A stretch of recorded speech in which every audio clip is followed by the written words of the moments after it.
This week on The Record, the price tag of progress. Could $250 million contain the potential to unlock growth and reverse population loss in St. Louis?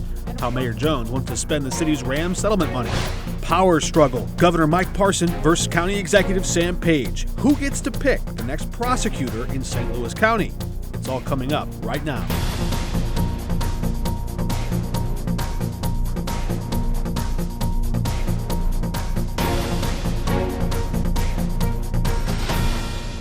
Welcome to The Record. I'm Mark Maxwell. A court hearing this Wednesday could determine who becomes the next county prosecutor in St. Louis County. Will Governor Parson's pick prevail, or will it be the power of County Executive Sam Page? Joining us now is federal prosecutor who just stepped down from his post there, Court Van Ostrin, resigning there to run for this job. County Executive Page picked you. First, congratulations on the appointment, I suppose.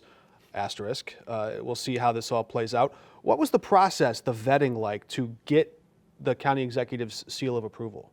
Well, not quite run for this office, Mark. So Dr. Page has chosen me for this position. We'll see what happens in court. Obviously, there's a little bit of, there are some questions around this appointment. But, I applied for this position. I know that there were, it was a somewhat complicated application process. I provided references, and I know that Dr. Page did his homework. I know that he interviewed a number of candidates before ultimately deciding that I was in the best position to take up this important work on behalf of the county. I presume that, being in a position like a prosecutor, you value a public record, you value transparency. When you were in these conversations, when you were applying for this role, what was your sense of the vision and the direction that County Executive Page wanted this office to go in? It's an interesting question, but I think that what Dr. Page was looking for was really the best person to take this office and make sure that it continues to do the work of keeping St. Louis County safe. This is an office that is tasked with keeping dangerous people off the streets. And so I think Dr. Page wanted someone who was an experienced prosecutor. As a federal prosecutor, I dealt with all sorts of cases and investigations, drug offenses, firearms offenses, all kinds of fraud and embezzlement offenses. So I brought that prosecutorial prosecution experience. But I think in addition to that, Dr. Page was looking for someone who knows how to listen to St. Louis County. The person in the prosecutor's office has to make sure that the values of St. Louis County are reflected in that office. I think Wesley Bell has done that really well over the last 6 years. I'm looking forward to continuing a lot of the things that Wesley Bell brought to the office. Things like diversion programs, I think are really important. But at the end of the day, my priority will be to keep the public safe. And so I think Dr. Page wanted someone who understood that balance of priorities. And again, someone that knows how to listen to the public. So I think something that I brought to the table that no other candidate did was that I've had the experience of running for office. I was a candidate for United States Congress in 2018. I won the support of 49% of county voters in my district. And that experience of listening to voters, I held town halls all over the district, learning to hear their concerns, translate that into policy or into intended policy. I think that all of that was an extra skill set that I also brought to the table. Sure. I mean, you don't have to listen very long to know that the public wants safety. They want to see bad guys locked up. But I wonder, is there anything about the practice in that office now, the way it functions now, that you would change? I think we have a great prosecutor's office. Again, I think that Wesley Bell has brought a lot of great reforms over the last 6 years that I would look forward to continuing. Certainly there are some things that I think we can do to modernize the office. Such as?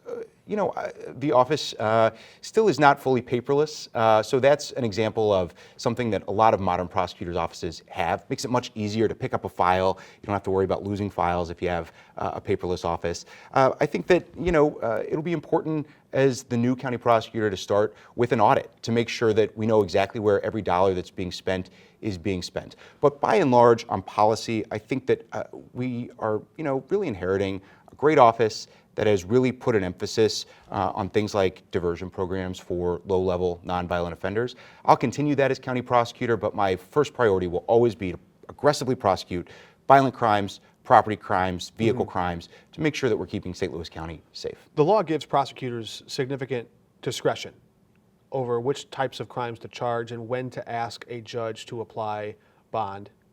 How do you view that question about money bond in court? When is that appropriate to pursue?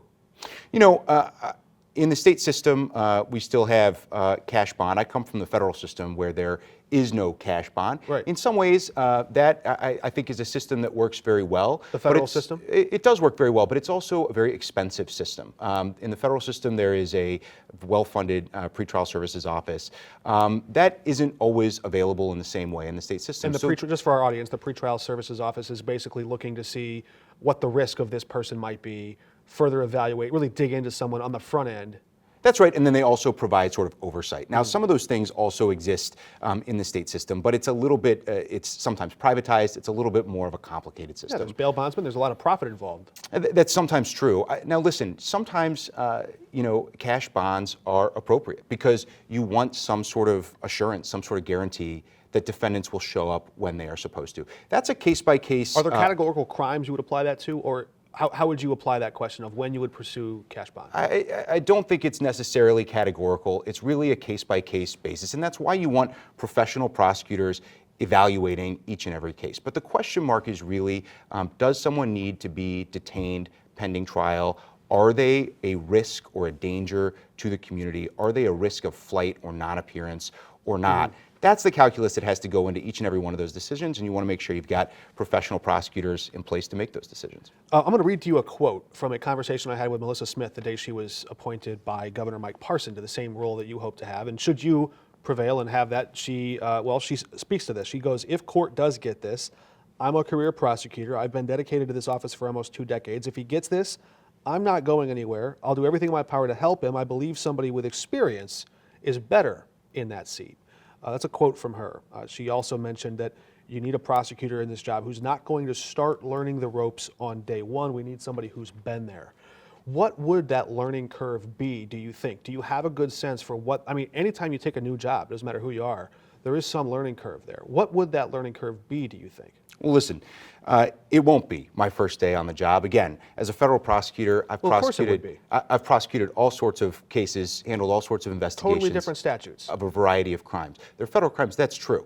Listen, I think that Gabe Gore is a great example of this. Gabe Gore is a federal prosecutor, did not have state prosecution experience, but he's been a phenomenal prosecutor in the city of St. Louis. That skill set is largely translatable. I've been in private practice as well for a number of years, handled cases in state and federal courts. Again, I've taken on corporate interests on behalf of largely agricultural clients, farmers, in that process. So those are all experiences that are going to serve me well as the county prosecutor. Mark, I think as an independent outsider, someone coming into the office to really take an objective look at what's working and what can possibly be improved in the office, I think that actually is one of the reasons that Dr. Page selected me for this role, because he understood the value of having someone independent come in, make sure that we keep what's working in St. Louis County and fix the things that are not. In the 20 seconds we have left, what happens if the Trump administration comes to Missouri and says, we want police and prosecutors helping us to enforce mass deportation? How does County Prosecutor Court Van Ostrand respond to something like that?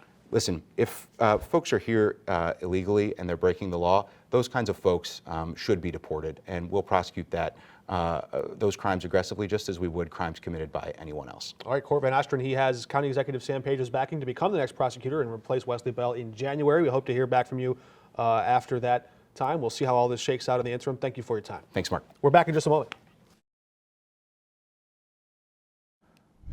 This week, St. Louis Mayor Tashara Jones announced a new plan for the Rams settlement money. The price tag, well, it could start at $277 million and grow from there. The mayor's plan is just one of 2 plans recently put forth on how to use all that money. Joining us now on the record to talk about it, Alderwoman Alicia Saunier. Welcome back. We just had you responding to the more recent proposal about how to spend all this Rams money. Now yours is out, and we're able to compare the two. Is the early childhood education and workforce piece the biggest difference that you see between these 2 proposals? I think that there's several big differences between them. Obviously, the water division is specifically named within this piece of legislation.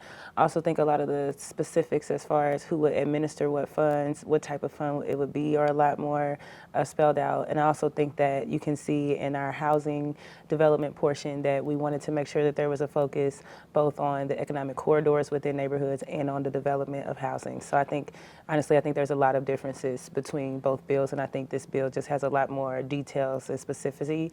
And obviously it's different because these are citywide funds as opposed to targeting specific areas. Yeah, if we set the dollar amounts aside for a moment, there was wide agreement around better streets and sidewalks, better water infrastructure, and some housing initiatives to help people get their way into a new home or to repair a home or to, and also to provide some funding to repair some of the dilapidated buildings that we see in different parts. Absolutely. Then there were the two big, like a tug of war, right? Business wants to see money allocated to specific regions like downtown, and then social service providers want to see more support for early childhood education. Is there some possible path to compromise to include both of those pieces in a final bill? I think so. I think that's the beauty of the democratic process. What I hope people can see with this bill is that, my goal with the legislation, and I think also the president's and the mayor's goals, is we really do want to meet as many needs for as many people as possible for as long as possible. So we did not want to set up a situation where it was this issue versus that issue, and we really had a lot of work behind the scenes to make sure that as much as possible, every need that has been identified that has gotten support is in the legislation. And I think when we begin to have committee hearings and go through that process, there will be additional amendments. But the goal is to strike a sweet spot that meets all of these needs. The timing of this is interesting because we're facing down the prospect of an election in the spring. You're going to be on that ballot. A bunch of your colleagues are going to be on that ballot. The mayoral candidates will be on that ballot. How do you think about that question? Because I've heard you talk a lot about civic involvement, public buy-in. Should voters have a chance to elect the next generation of leaders before the city makes these final decisions about the Rams settlement money?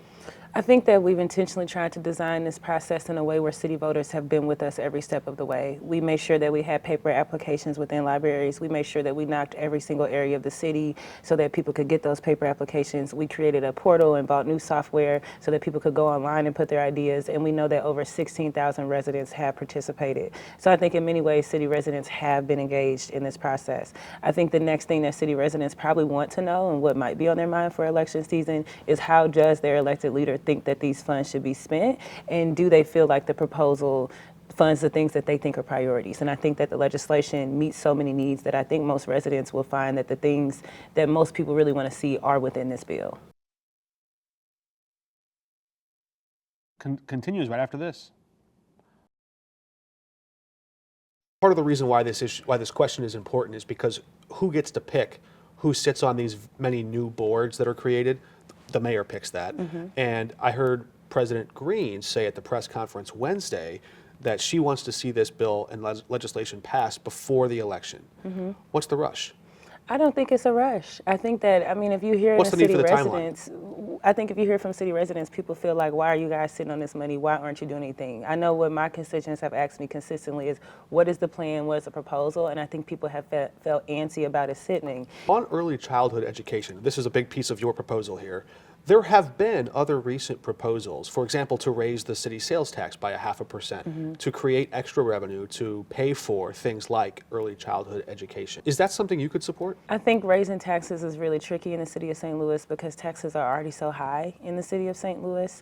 So for me, I think that's why for this legislation, knowing that there's such broad interest in early childhood, knowing that most families, and in my community, I certainly have a lot of families, spend almost a mortgage on childcare. I definitely share the goal of wanting to do whatever we can to subsidize that. And I think especially when you can tailor it to city workers, because our city's workforce, we have a lot of older workers who are beginning to retire. And so I think in that way, this can help us to attract folks who might not have considered working with us, but we can help you cover childcare.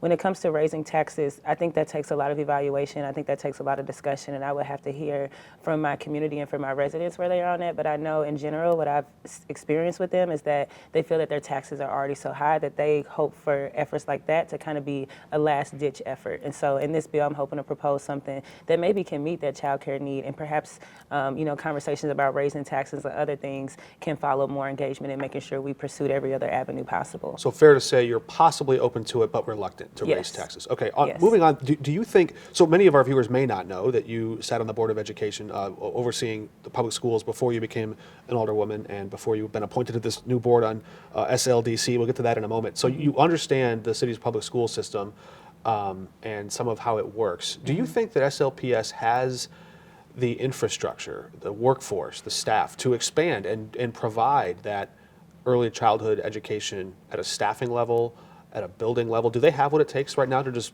flex out and take care of all that work? So they actually brought some Board of Education members and the previous superintendent to the Committee of the Whole to specifically discuss that idea of what would it look like for us to work together to expand early childhood education, and that is viewable so anybody can go back and see it. I don't really know what their staffing numbers are right now. What I would say for that to happen, knowing that they already have a child care program, and it's one of the largest in the city, but it's not early childhood education. They don't do 0 to Infants, 3. toddlers. Yes. So the goal of this legislation is to meet that need and provide that gap. And for me, I think we always have to be willing to collaborate. And so I would be interested in talking to SLPS about collaborating or working together, but I don't know their exact staffing numbers. I know most people are struggling with capacity, so I wouldn't put that beyond them. But hopefully, if it made sense for us to work together and figure out how we could use this to maybe explore things in that route, I would certainly be open to it. Yeah, there are more parents and more kids who want seats than there are seats available. Absolutely. There's always a wait list. And I want to mention that you tied this directly to population loss, and you pointed out that you've seen numbers suggesting that the group of people leaving the city fastest are young families. Absolutely. Can you give us any idea the scope of those numbers? I mean, we just had a report that was put out, I think, by the St. Louis Post-Dispatch that talked about the amount of students that have left the city. Historically, we took a big look at the city and just looked at population and what's diminishing the fastest. And it's actually specifically Black families that are really leaving and leaving the city fastest. And then even more specifically than that, a lot of people in my age group, I'm 29, that's the age you might begin to get married, you might begin to have children, you might start thinking about what school district do you want your kids to go to and supports in that manner. And those are the groups, again, there's decline, in all areas, but those are the groups that are fastest declining. Back to SLPS, there's a lot of transition and turmoil there, some scrutiny over the books. The former superintendent who was relieved of her duties, Keisha Scarlett, a new audit came out finding that she was mismanaging credit cards, racking up more than $260,000 in charges that have been called questionable, $34,000 in things that were just flat out barred and prohibited, like gifts, donations, massage envy. When you look at that, how could this have happened? First of all, I do think that that's a complete mismanagement and an exploitation of the public education system. I believe her salary was $268,000. She does get things like a car allowance. That position, especially because I've seen several of those superintendent contracts, a lot of the needs are met, and so certainly there was a lot of excessive spending and things that was happening. I've read through the audits, I've read through the reports because I was very curious like everyone else, and certainly that was neglect. I think the question has to become what the line of communication is like, because I do know that when I was on the Board of Education, I was not reviewing Dr. Adams, he was a superintendent. I wasn't reviewing his credit card statements. I wasn't reviewing, we're reviewing things specific to the district. We're reviewing operational expenses. We're talking about staffing structures. So I think the question would be, who is it that specifically approves and is reviewing that? And usually that would be your chief financial officer or someone within the finance department that's reviewing those statements. Yeah. And that would need to be flagged to the Department of Education, to the Board of Education. But what I will say is this, as a leader, when you're in charge, I'm a fan of just owning it and taking accountability. This is something, we just hired this new superintendent. This is something that we do not agree with, that we think is a complete misuse of this funds. And this is something that, whether you want to charge it to responsibility, whose duty it was, when you're leaders of the ship, you just kind of have to take ownership and put it on the right path. And just quickly in the little time we have left, I know the Board of Aldermen and the mayor don't have direct control over SLPS, but when you look at that, to me it raises questions of a culture, how someone could think they could be so lax just to get away with that. Are there bigger picture items that the city can address, whether it's the mayor getting on her bully pulpit and speaking to this? I mean, she said no comment about the audit at a press conference this week. Should she speak more forcefully to this kind of conduct?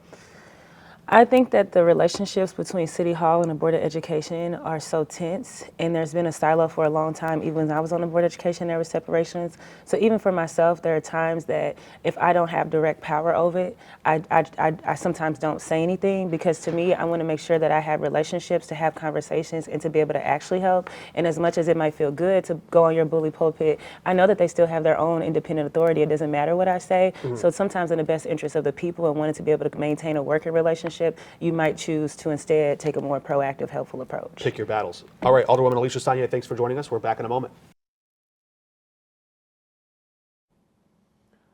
We had hoped to have St. Louis County Council Chairwoman Shalonda Webb join us for an interview this week, and unfortunately she had to cancel at the last minute. We hope to catch up with her again soon. And next week, Governor-elect Mike Kehoe is on the record. Before we leave you, we want to remind you can catch all of our extended interviews on KSDK.com. You can just click on the Politics tab. And you can find our interviews on the 5+ app. That's where you'll find our full shows. If you have any ideas of who we should interview next, you can just text The Record to 314-425-5355. That's all of our time for this week. We'll be right back next week, same time. Until then, we're off the record.